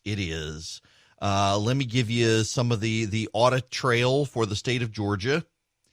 It is right now, as of 11:07 a.m., 143,790 tests, 25,939 confirmed cases, 5,103 hospitalizations, 1,161 ICU admissions, and 1,103 deaths. We have crossed the 60,000 death metric in the United States. We have now, let me give you the spread here. On the 20th, there were 842 cases of COVID-19 reported that day. 7 days later, we were down to 285 cases. And now we are today 8 cases, but that number will go up. For example, yesterday, There were 5 cases. When I concluded the program yesterday, there were 5 cases, but that's because of a testing delay. By the time the sun had risen this morning, they're reporting 93 cases yesterday. But so from April 20th to April 29th, we went from 842 cases to 93 cases. The governor is preparing to open the state of Georgia. The shelter-in-place order expires at midnight. I'm going to interview the governor this afternoon, as a matter of fact, about this. I'll bring the interview to you tomorrow morning. And my guess, I'm hearing a rumor that it's not going to be really a full release. What's going to actually happen is that the governor is, and again, I could be wrong. I'm just going based on unsubstantiated rumor. But hey, at least I'm not one of those people who's telling you something as if it's gospel truth when in fact it's unsubstantiated rumor. I just want you to know up front, I'm giving you unsubstantiated rumor, but I trust the source. That what's actually going to happen is the governor's going to say, we're going to start slowly reopening, but when you go out and about, you're going to need to actually do due diligence, be safe, not congregate, keep your distance, and wear a mask if you can. I guess I'm finally going to have to go. I had a troubling experience yesterday where I went to pick up food from a local Chinese restaurant, and there were a bunch of people clustered together, and I wasn't wearing my mask, and I thought, I gotta have to wear my mask because people are stupid, and I'm gonna have to wear the mask when I go in public now. I don't want to, but I got to. So I'll start wearing I actually had someone, I've got some disposable masks. And so, okay. All right. I gotta give you guys the story. Just bear with me here. I'll get to real news. Just bear with me. So I was online and read a tech website, and the tech website said, hey, Amazon has disposable masks available for you to wear in public. And so I clicked through, and they're the only masks you could buy on Amazon. And I reached out to a friend of mine who's a doctor and said, are these worthwhile? And my friend who's a doctor said, yes, I've got some. They're better than nothing. When you read the description, though, on Amazon, guess where these masks are made? Wuhan, China. Yes.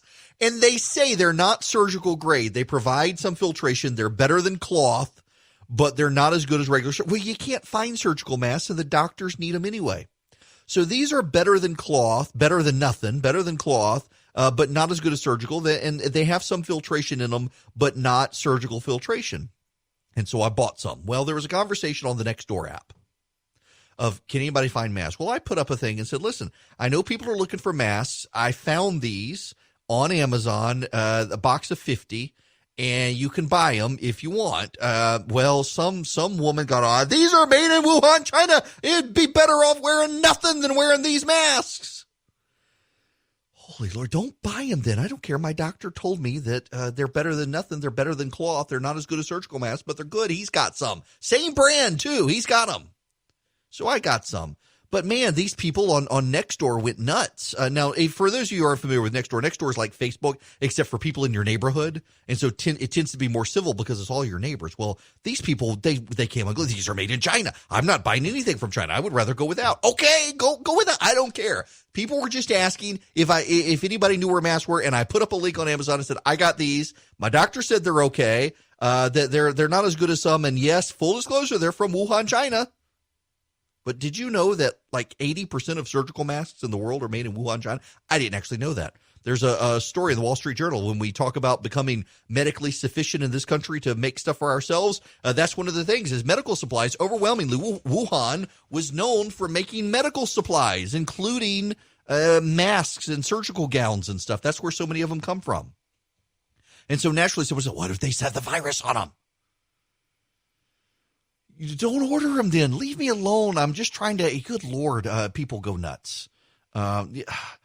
Social media is so bad. It really just, it drives people crazy. Now, let me give you some of the other background of what's happening out there. There's this stupid gotcha politics story. Did you know the governor's office, the governor is saying you can get out and about, But the governor's mansion is going to stay closed. And some gotcha reporters out there are like, wait a second, you're telling people they can go out, but you're not opening your place. Well, there's a freaking shelter and order in place. You can't go touring the governor's mansion. Now that's going to expire and the governor's mansion is going to stay closed. So now they're asking him again. Governor Kemp, why aren't you open the governor's mansion? If you think it's safe for people to go out, why can't they come to your house? Well, you're not inviting people over to your house, are you? The stupid gotcha politics in the press these days is why so many people hate members of the press. But the actual story is that the tour guides are elderly at the governor's mansion. And the governor does not want to put the elderly couple who oversees the tours at risk. So they're keeping the tours closed, but he would like to get them open as soon as we can. That's a kind of no-brainer answer. And the fact that so many people are trying to play gotcha politics on this should really disturb everyone. The media is just beclowning itself on all of this stuff. It's like this vaccine. So we have heard members of the media for weeks now. You've heard we need a Manhattan Project for a vaccine. The New York Times editorialists have talked about we need a Manhattan Project. The Manhattan Project was the scientific gathering to build the nuclear bomb to end World War II. And we need a nuclear project. We need a Manhattan Project to build a vaccine. And the media has been breathlessly reporting on progress and how they're speeding it up, and they've gone straight to monkey testing. Now, is this not ironic? They're testing the virus on monkeys. The rhesus monkey, they say, is the closest animal to mankind on planet Earth. And they're testing it on the rhesus monkey. And it's showing this vaccine they've got at Oxford. They started testing it in Minnesota as well, the same vaccine, and it's showing good progress. That's the monkeys are getting COVID-19 except for the monkeys with the vaccine. And they're not showing any harmful side effects. They're about ready to move it into human testing. There's a kid at Emory, a 20-something-year-old Sean Doyle at Emory. He signed up to be a guinea pig for the vaccine. We're rapidly moving forward. Normally, it takes about 1 year to 2 years to get a vaccine on the market. We're speeding it up. Dr. Fauci wants it sped up. Everybody wants it sped up. The media's been saying we need a Manhattan Project. They've been chronicling all the red tape we were going to get rid of and how fast we were going to go, and we were going to get this vaccine in record time, and hoorah, yeah! Well, here comes the New York Times' David Sanger. Trump seeks push to speed vaccine despite safety concerns. President Donald Trump is pressing his health officials to pursue a crash development program for a coronavirus vaccine that could be widely distributed by the beginning of next year. Despite widespread skepticism, such an effort could succeed and considerable concern about the implications for safety. The White House has made no public announcement of the new effort called Operation Warp Speed, and some officials are apparently trying to talk the president down, telling him that it would be more harmful to set an unreasonably short deadline that might result in a faulty vaccine than to wait for one that's proven safe and effective. According to one official, the idea would be indemnify the major pharmaceutical and biotech companies from liability if the virus causes sickness or death, and to involve the Pentagon in the testing program, but most of the military's efforts have focused on defense against biological weapons, not viruses that arise naturally or are transmitted by community spread. What are we going to do? We're all going to die! I mean, this is the New York Times, which the editorials at the New York Times were, we need a Manhattan Project. We need to cut the red tape, get this done. By God, we're Americans. We can do this. And now, oh my God, Trump wants to take it seriously. There's no winning with these people. You can't take them seriously. They want to speed it up. They want the Manhattan Project. The president takes them seriously. No, Mr. President, you can't take us seriously. We were only saying this to attack you for not speeding up. and that's exactly what it is. When they constantly move the goalposts and this stuff. Remember, it was, we've got to flatten the curve and we can all go back to work. And now we've flattened the curve. And now they're like, no, we need to smash the curve before we can go back to work. Flattening was good enough last month, but now it's not good enough. We can do it. This constant goalpost moving is what drives me insane. You know, I think we needed to shelter in place. I do. But we sheltered in place. I said we needed to flatten the curve, and we did. And so now I'm saying we sheltered in place, we flattened the curve. Let's start slowly going back to work as best we can. If you got to make everybody wear masks, make everybody wear a mask. But a lot of these people, they just keep moving the goalposts. No, it can't. We can't go back to work because we haven't gotten rid of the virus. Well, you've already told us that we're not going to get rid of the virus. It's going to rebound. Does that mean we got to stay home forever? And I have a sneaking suspicion some of these people want to wipe out capitalism. They don't want to wipe out the virus. They want to wipe out the free market. And that's why they're doing this, because now you got Democrats say, hey, people, we're going to have to stay home even longer. We might as well have a universal basic income. The government's just going to have to start paying people to stay home.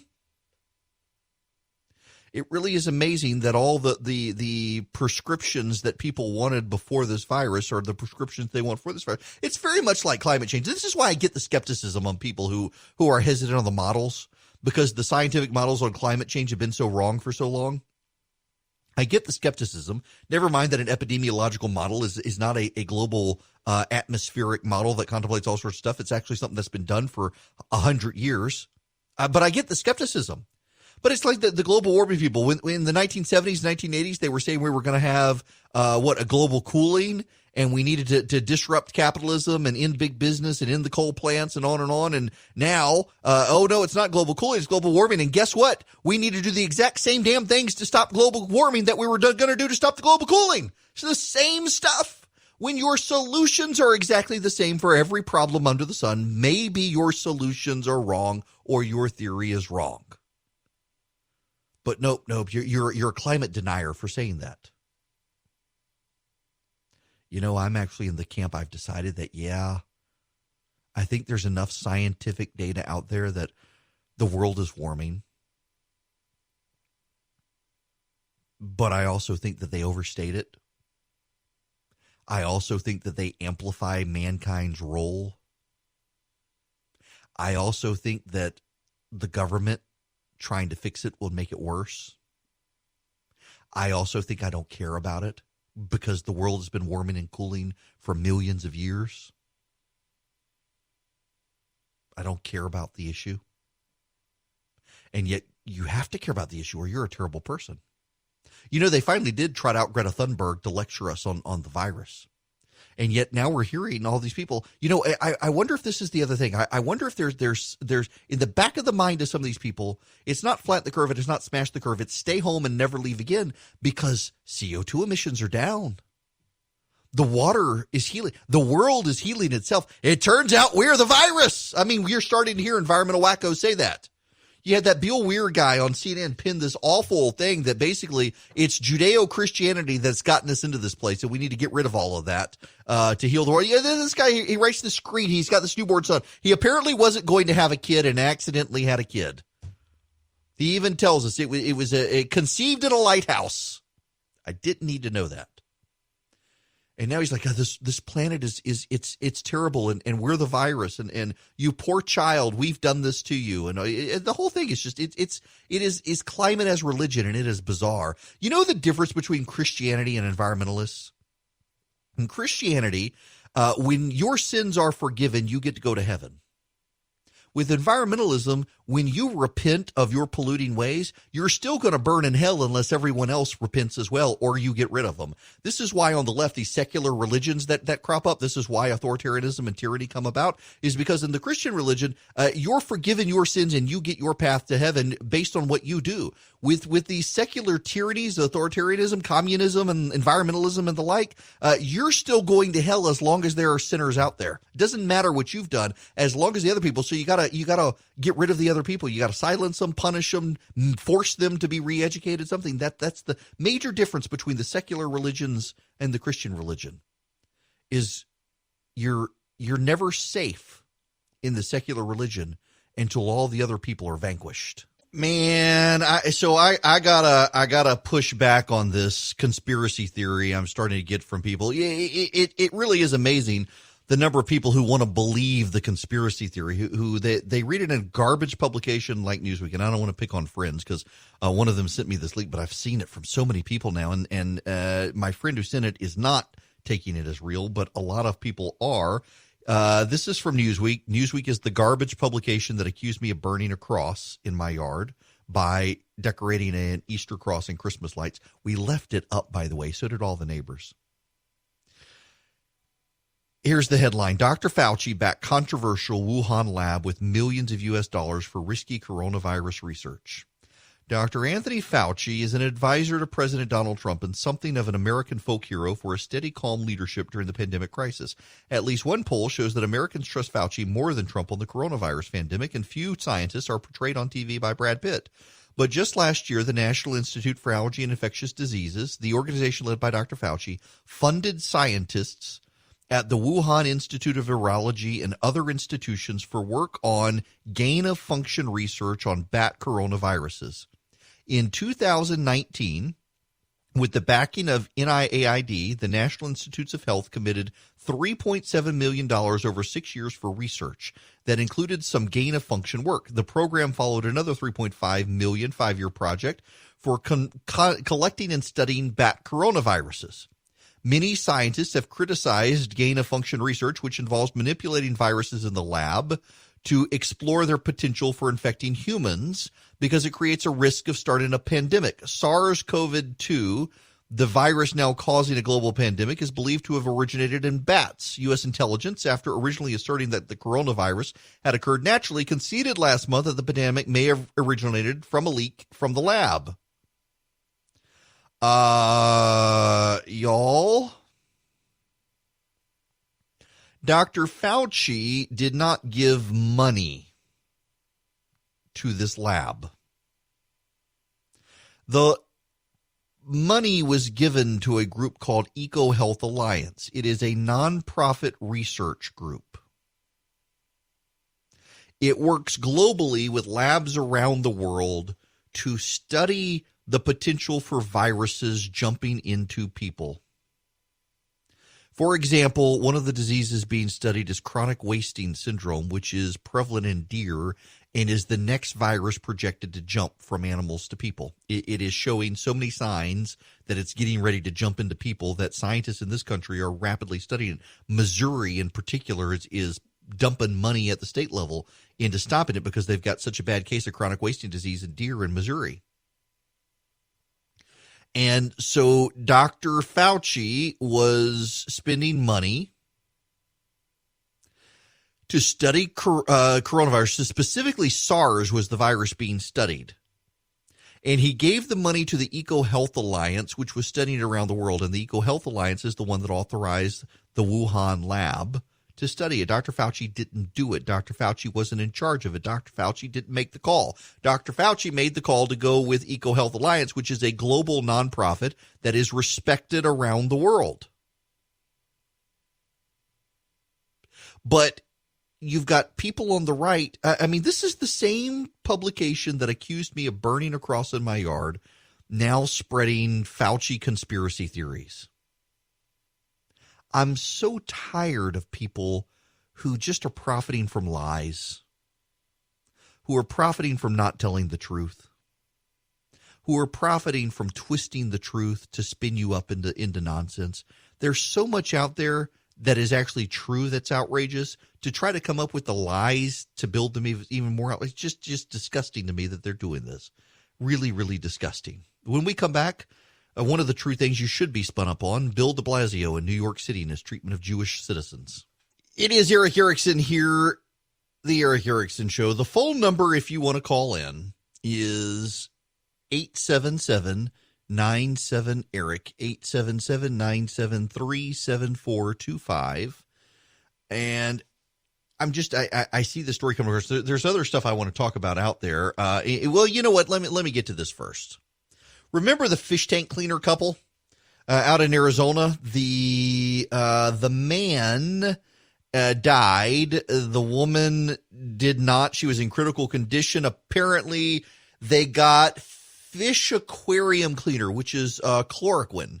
So you can use high levels of chloroquine for cleaning aquariums.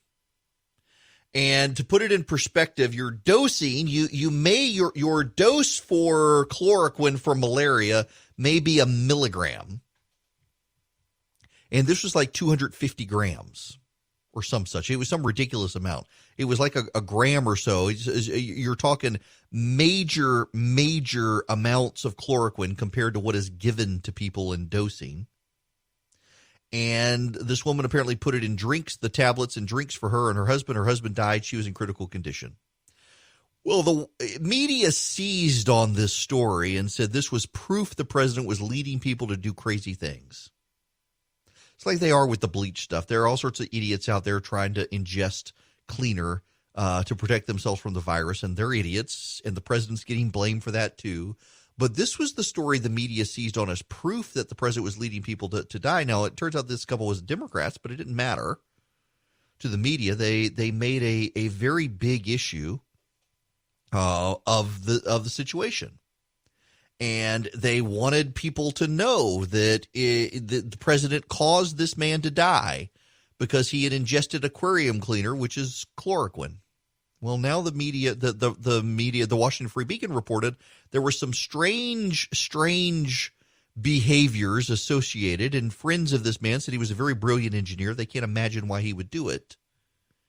And the wife, however, the wife is the one who did it to him. And now some suggestions are that maybe there was something nefarious there. That would seem to be the speculation of the Washington Free Beacon. Well, now the police are investigating. They're investigating it to see if there's a there. I wonder if the media will apologize to the president. Don't hold your breath. Don't hold your breath on that. Yeah, by the way, I mentioned time for a sponsor shout out. I bought a RecTech grill smoker. Hopefully it arrives tomorrow so I can have it for the weekend. I hope it does. And I'm looking forward to using my Mrs. Griffin's barbecue sauce. I'll put up pictures when I get it and when I smoke wings at the very last minute, covering them in Mrs. Griffin's barbecue sauce. If you haven't had the barbecue sauce, you should have the barbecue sauce. Mrs. Griffin's barbecue sauce is the oldest barbecue sauce manufactured in the United States that's still commercially available, and it's from here in Georgia. While we're in this global pandemic and you want to help local businesses, consider Mrs. Griffin's barbecue sauce. It's actually very good. Mustard-based old school barbecue sauce, very much like what my wife's grandfather used to make down in South Georgia for them as a kid. It is that sort of old school sauce, and it is great on chicken and pork in particular. I mean, it's good on everything. But wings and stuff slathered on at the end, I can't wait to get my new grill to use it. I will put up pictures when I do. But thanks to Mrs. Griffin's for their continued sponsorship of the program as well.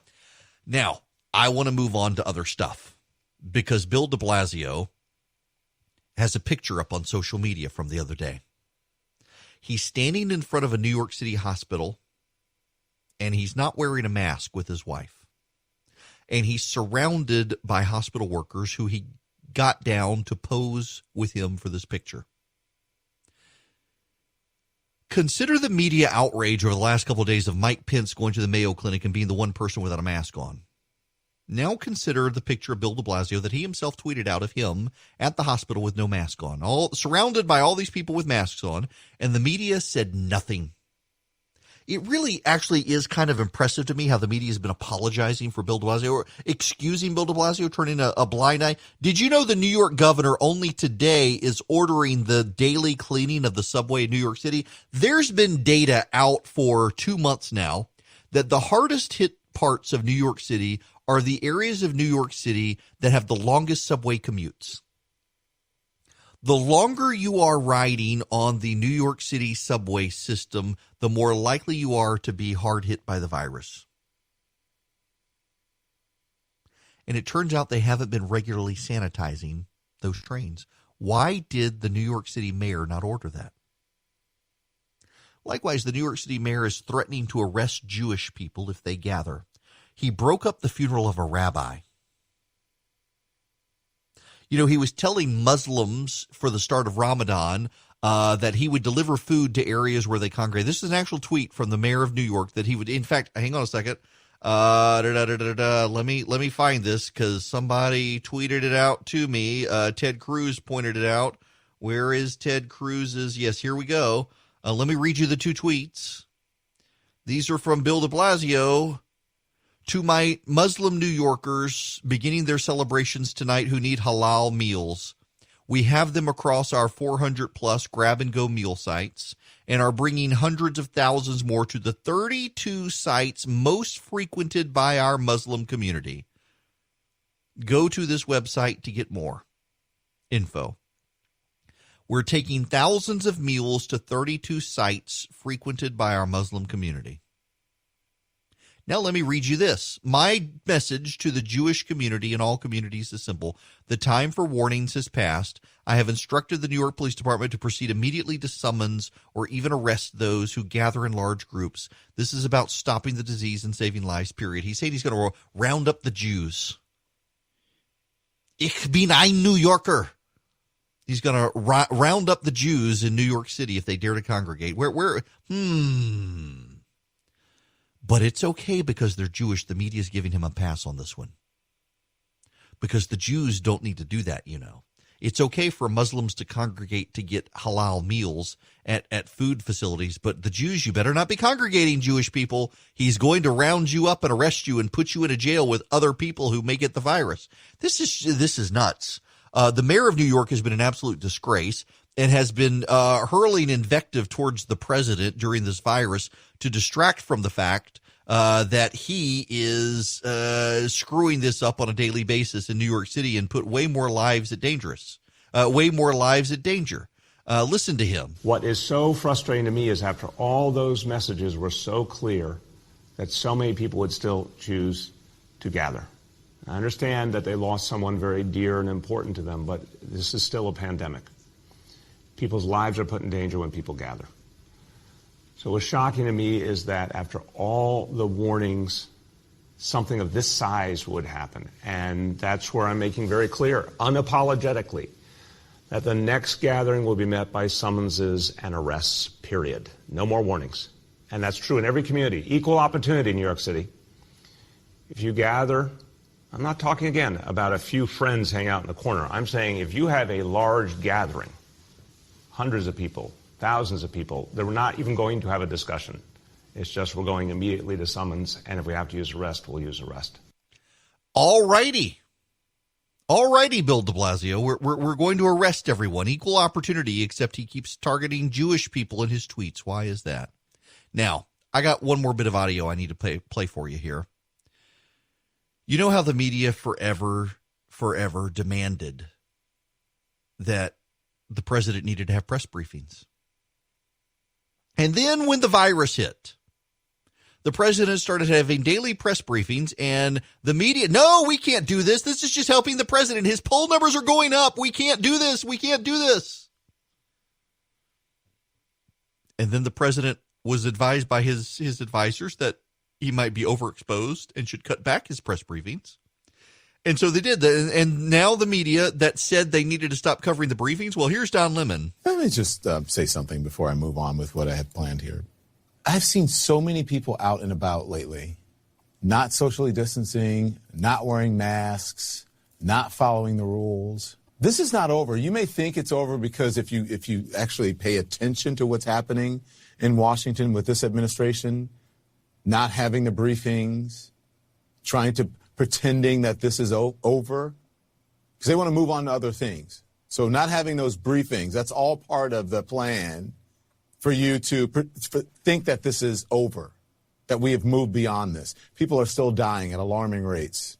Those quarantine orders that are given, they're still in place. There's still orders in most places. So don't get it twisted. Don't sit there and think that this is over because you've been in the house for a long time. That's not so. Wait a second. So is it now a bad thing or what?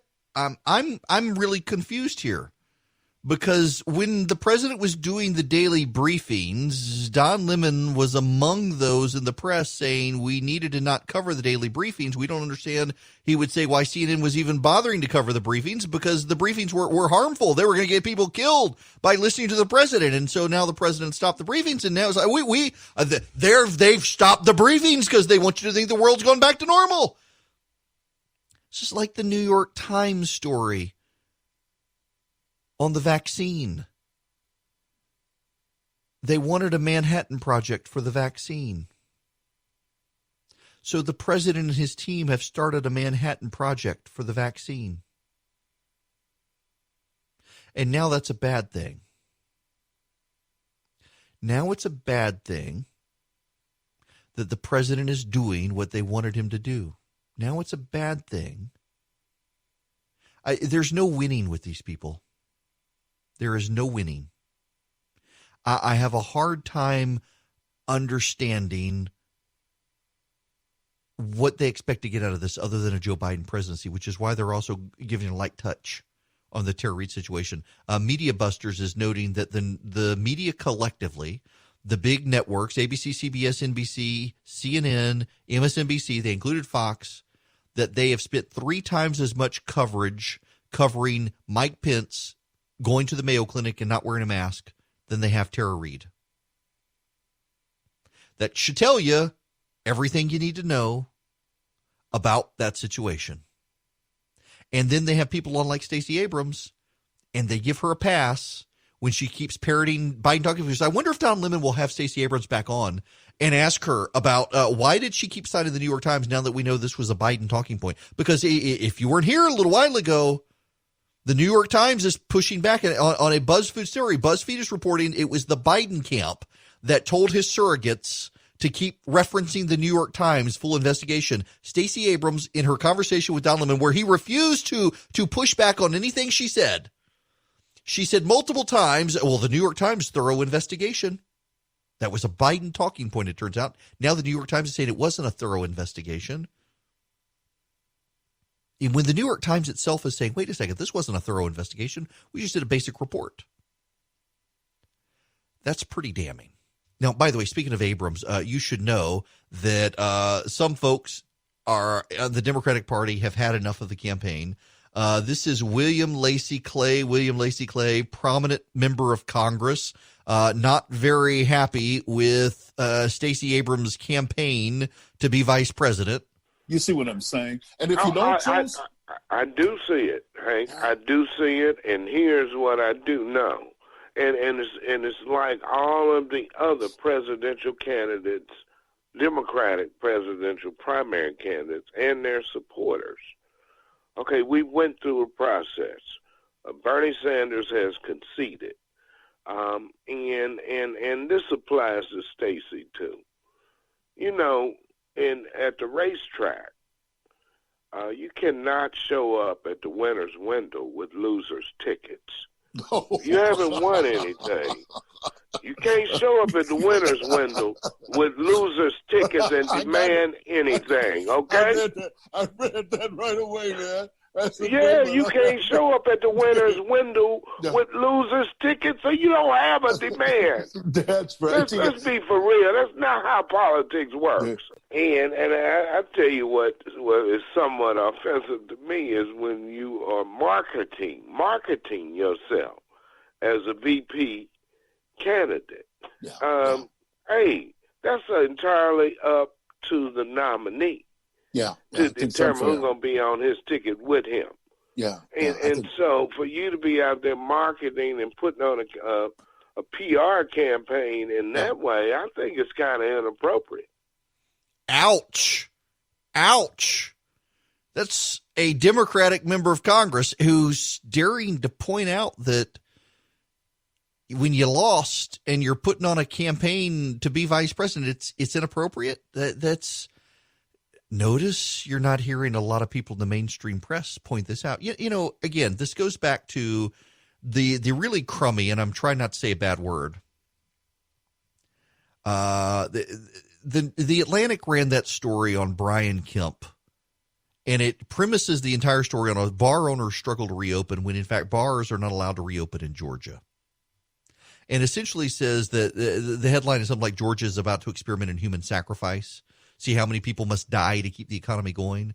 Never mind that all these other states are opening and they're fixated on Georgia. And the reason they're fixated on Georgia is because Brian Kemp beat Stacey Abrams. There is a level of white guilt in the media among the left set that they focused on Beto O'Rourke in 2018 and they ignored Stacey Abrams. And now they got to make it up to her by hating on Brian Kemp. And anything Brian Kemp does is bad, and the national media will never consider fairly the things Brian Kemp is doing because they feel guilty about ignoring Stacey Abrams in 2018, and now she's the media darling, and they got to make up for it. So keep that in mind when you read all these stories in the press about what a bad guy Brian Kemp is. It's all left-wing reporters who love Stacey Abrams and feel guilty they gave Beto O'Rourke more attention than her in 2018. I just got a very kind email from Brant Frost at First Liberty Building and Loan in Noonan. They're advertisers on the program, and I'll do this as an ad for them, but just want to talk about it in general. They really are good people. I have a long-time friendship with them, and they were the first people after Chris Burns and Dynamic Money to step up to support this program. And they're helping people get into the PPP program. There are a number of companies out there that have gone through them and others, and they haven't been able to get in. They're already out of money again. The SBA is. And it's insane. They're still trying to help some people get in with some residual money. But I want to just reiterate to you that they don't just do PPP. If you're a small business and you need help, and Mr. Frost emailed and said that he appreciates it, that they're hearing from small businesses that need some help getting capital and not necessarily PPP. And I want to point out they do that as well. They're such good people, just hardworking, honest, good Christian people. And they own First Liberty Building and Loan in Noonan. Their website is firstlibertyga.com. You can go there. You can apply for PPP on their website or anything you need. You can get information, but reach out to them. They've been doing this since 1993. They have a real passion to help small businesses. So First Liberty Building and Loan is the company. It is firstlibertyga.com is their website, and they're just good people. And they're helping a lot of small businesses get into PPP, and they're helping a lot of businesses get access to other small business administration loans and bank loans and things like that. Just if you need help for your small business, medium-sized business, whatever, and you need access to capital to grow it or maintain it, reach out to them. They're good people. Tell them I sent you. FirstLibertyGA.com is their website. Nancy Pelosi is saying that we're not going to get another big PPP program, that it's going to be a more CARES Act 2, she says. CARES 2. It'll be like Sister Act 2 with more whoopee. It's just that what a crazy thing to do, to know that we need small businesses helped in this country, and they're going to hold them hostage again for more pork barrel projects. And, we do have a problem, and we do need to recognize this is a problem, that we are spending as a nation a whole lot of money going into massive debt. And, y'all, that is a real problem. It is terrifying to see how much we as a nation are undertaking in our debt load, and it's going to drive up the interest that we have to pay. And, the United States Constitution requires full faith and credit. We can't get out of debt to China because of full faith and credit clause of the Constitution. It is what allows us to have such a good bond rating, and our bond rating isn't as good as it once was. And this is going to put strain on everything. We need to fix the situation. And no one in Washington seems to have a solution that anyone is listening to. And honestly, I don't even know what the solution is. Right now, we kind of do have to do the spending as a government to keep small businesses afloat that the government shut down to keep the virus from spreading. These are uncharted territories. It's just amazing to me how many people don't want to rethink their solutions to see what might work and what might not work. Nope. Everybody's in the same corners they were to begin with. Just sad.